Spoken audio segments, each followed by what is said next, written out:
Okay, remember that they're changing my voice. First of all, I want to make it clear to you that I'm not trying to insult people who are nerds. And quite often people use the word nerd in a way that's not necessarily offensive. My mother is somewhat nerdy. There's people in my family that are somewhat nerdy. And I hope that I don't offend anybody with this video, other than the offense that God intended, we'll say, because that is divine and fair. So before I get into Isaiah 27 through 30, which I'm going to be discussing to help you understand the end of the Bible, you need to understand the wordplay for dragon and why it's valid. And really briefly before that, the word beast is beta scrambled, and it also connects to a brute beast, like a wolf, like Leviathan, like a dragon, a brute beast. So the wordplay for dragon has a lot of stuff, dragon, what have you, and the G, the Jew, the gay, and the guy, nerd. Okay, and the G, the Jew, the gay, and the guy, the letter N for An, draw, and red. Okay, so a key part of the wordplay in dragon is Jew nerd. Okay, like in the Revenge of the Nerd movie, the main nerd was a Jewish-looking person. And no offense to the Jewish people. No one's tried to help everyone on the planet, including Jews and nerds, in human history more than I have when you consider the divine effort that I've put forward here. Now, to understand Isaiah 27, which starts with, it's titled The Deliverance of Israel. In that day the Lord will punish with his sword, his fierce, great, and powerful sword, Leviathan, the gliding serpent, Leviathan, the coiling serpent. He will slay the monster of the sea. The monster of the sea, a body of water, the sea of people. The spirit of the devil in the spirit of the righteous who are trying to purge themselves of evil, or those who are going to become righteous.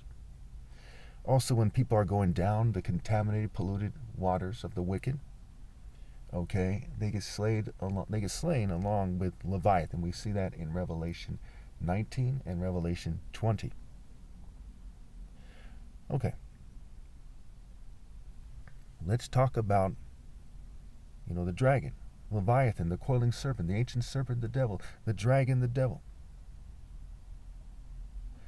So, again, the main thing that kind of sticks out in the wordplay is the Jew nerd. So you get a lot of people in churches, right, who are either Jewish or Jewish-like, and they've taken the same path, right? They're not very insightful. They don't have a lot of sense. They're not very wise.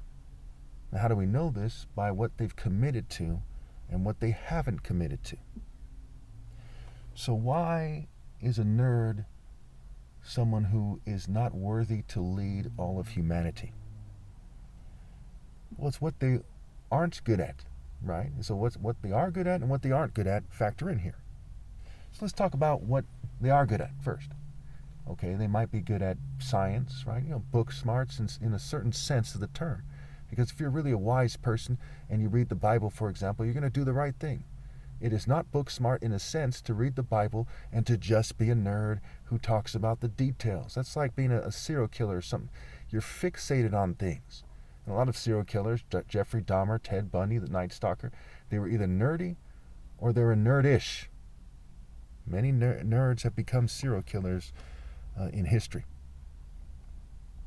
But again, a lot of nerds are very friendly. Okay, there's nerds in my family. People are nerd-ish, at least. And, it doesn't mean you're going to be a serial killer or something. And it doesn't necessarily mean that you think that I shouldn't say this. A lot of them probably know this has to be said. So I'll go ahead and say, as they would say in certain areas in America, shout out to those nerds who know that this has to be said. Okay. So they're good at, getting good grades and stuff like this, right? Now, keep in mind the word school is a play on words for the word looks, right? Spelled backwards, it's L-O-O-H-C-S instead of L-O-O-K-S, right? So it's looks spelled with a C and an H. right?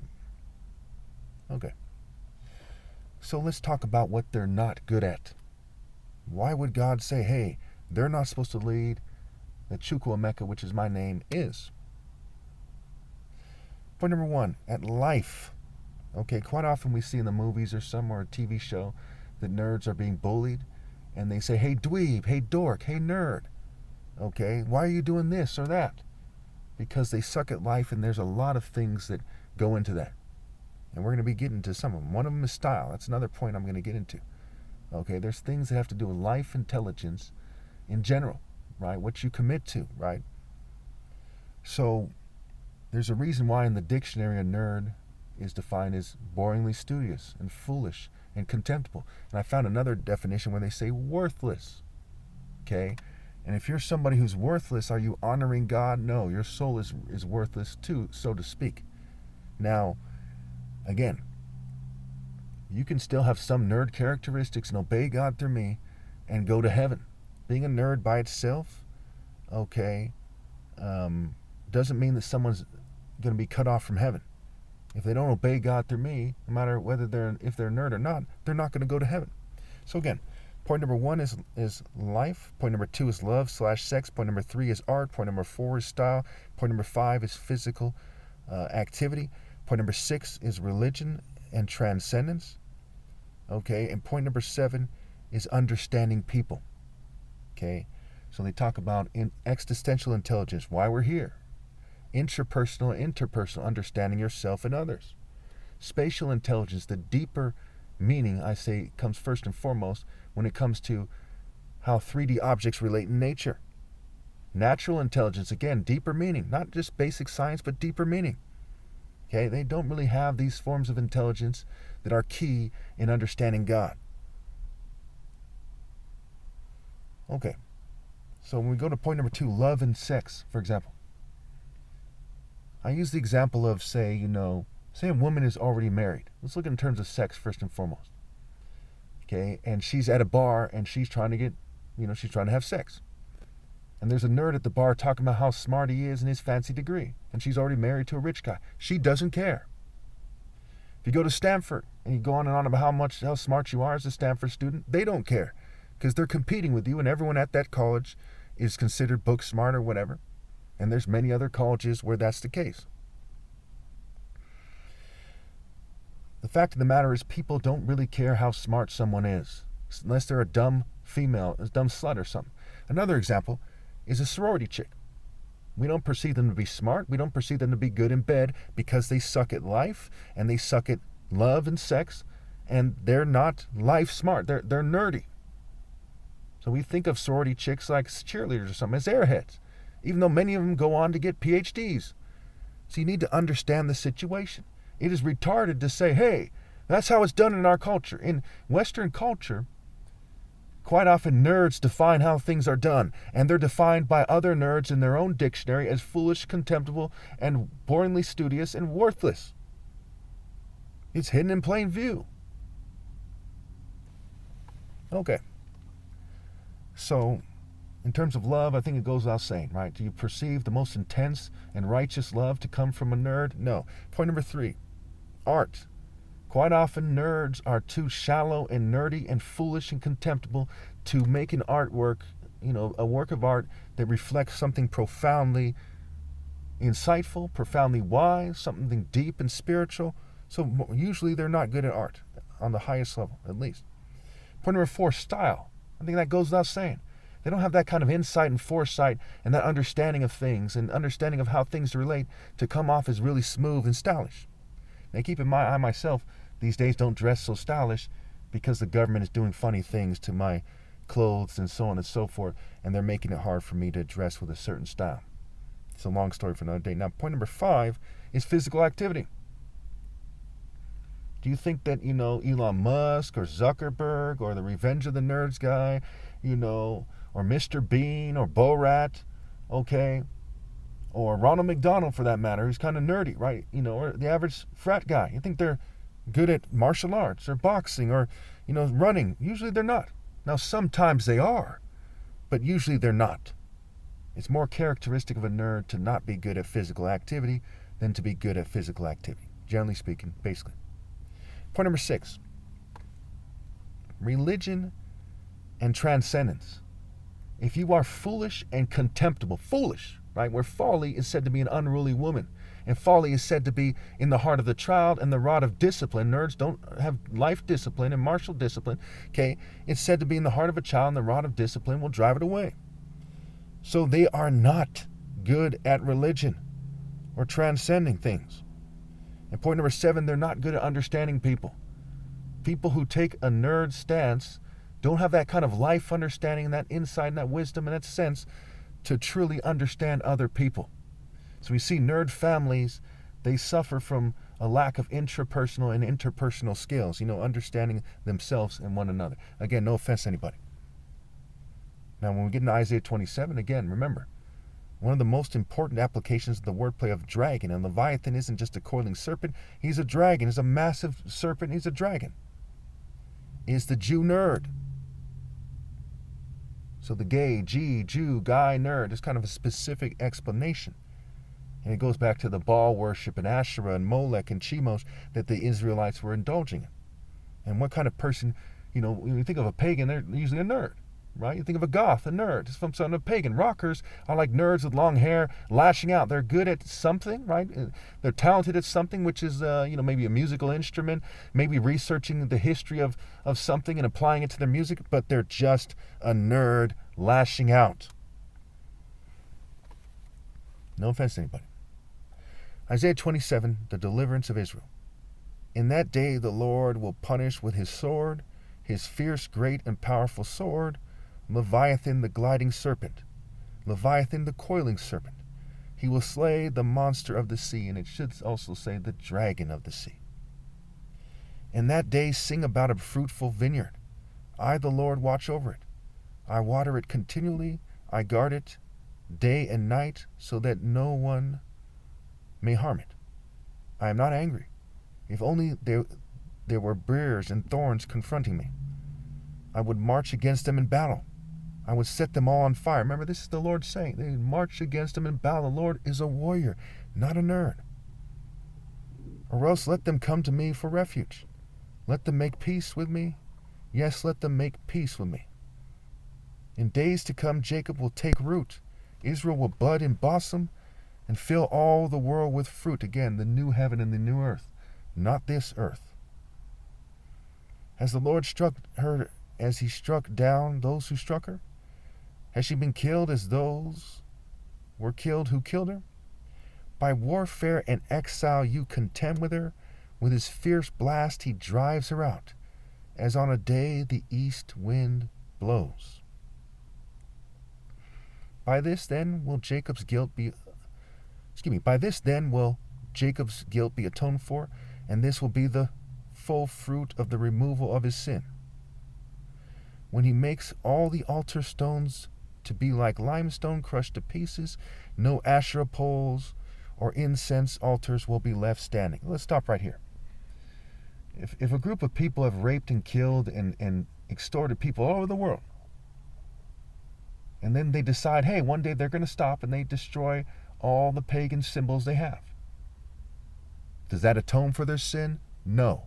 So is that what it's talking about? No. And if that was what it was talking about, then in that case, you shouldn't be, in that case that is, a Christian.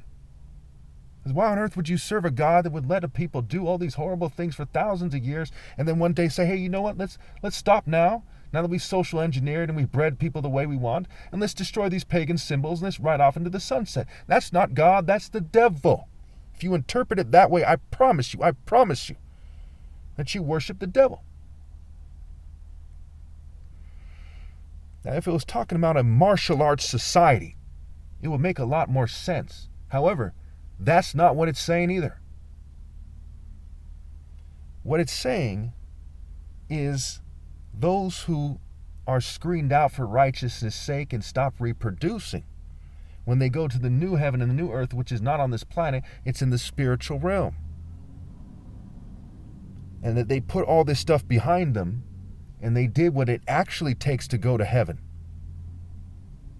which is to divide, to separate themselves from the rebels, from people who have for generations built generational evil, and their children did not rally to the one who built generational good, which is me.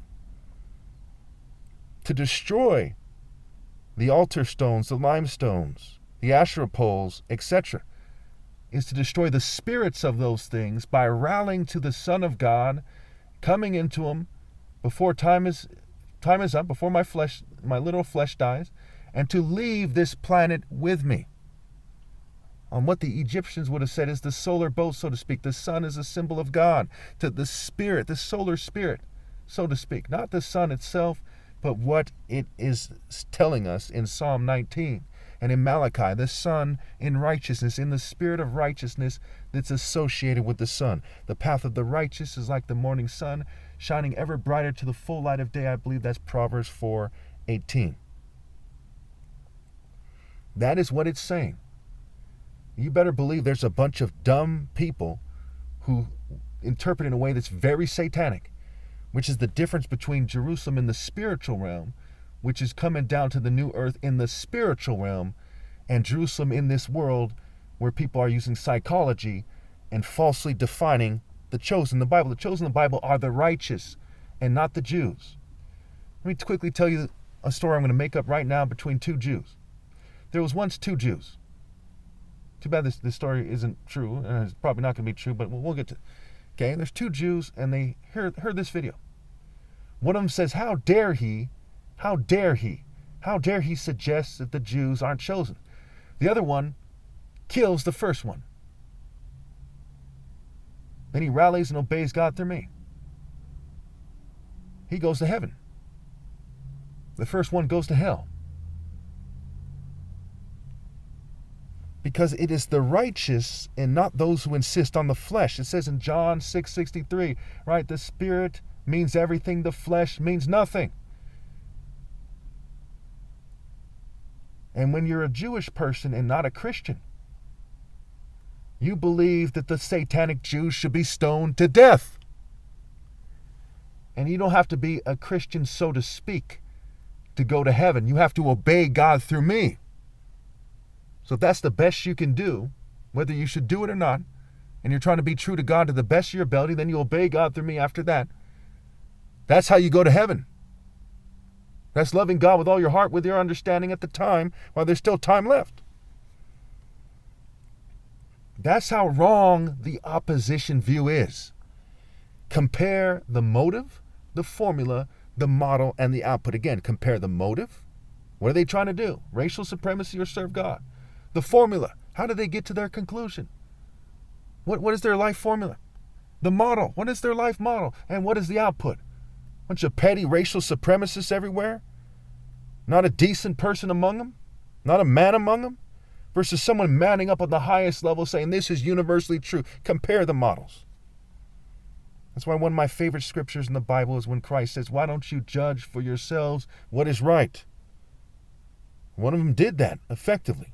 And the other one was a racial supremacist dog. Goes on to say, the fortified city stands desolate, an abandoned settlement, forsaken like the wilderness, where the clouds graze. Where they lie down, they strip its branches bare. When its twigs are dry, they are broken off, and women come and make fires with them. For this is a people without understanding. So,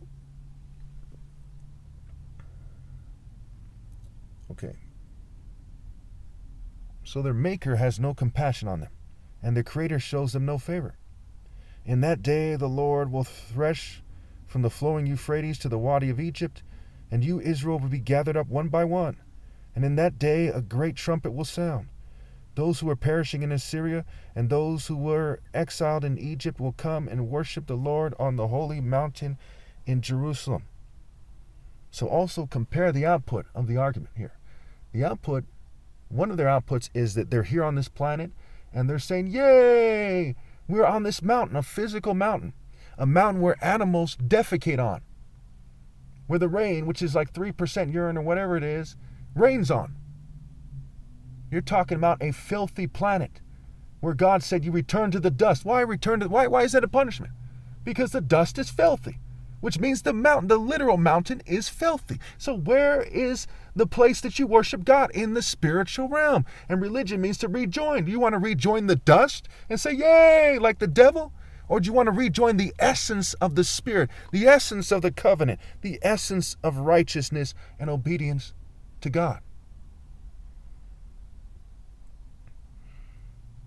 Now, I think that it's appropriate to draw a certain parallel here that's going to be a little bit disturbing to some of you, so I'm going to go ahead and give it like 5 seconds of silence.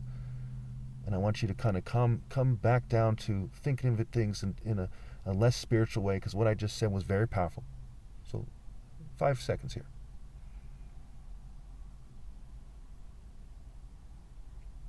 Okay.